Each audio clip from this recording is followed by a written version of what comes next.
Мы еще лично скажем, что мы действительно начинали именно с нас все начиналось. И Владимир Иванович тогда еще пробовал, как это все это получится, не получится.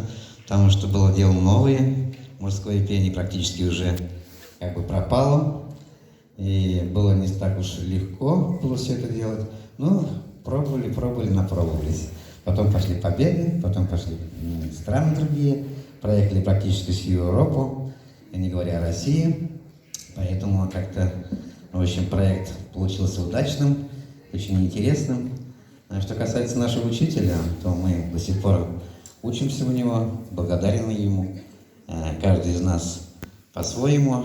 Лично для меня он как-то путеводитель. Я и сейчас живу по его правилам, по его законам жизненным. Поэтому вы родили прекрасного сына народа, который очень много сделал и еще продолжает делать, хотя его среди нас нет. Мы поем песни. Он занимался песнями ерзянскими, макшанскими, шакшанскими. И вот еще вот говорили, его научные труды были по Мордве Каратаев. Вы знаете, что такие Мордва Каратаи? Не знаете, дайте скажу немножко, да?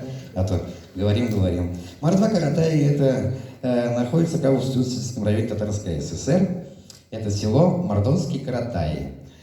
Что удивительно, живут там мордва, которые разговаривают именно на татарском языке.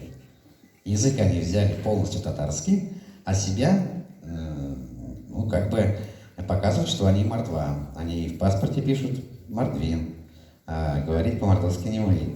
Поэтому здесь очень много таких разных научных проблем. Никак не могут разъяснить, кто же они, татары или мордва.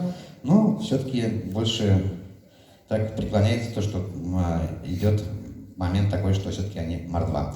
Эрзем-Мокш вместе связаны. Поэтому слушайте наши песни, которых мы начинали.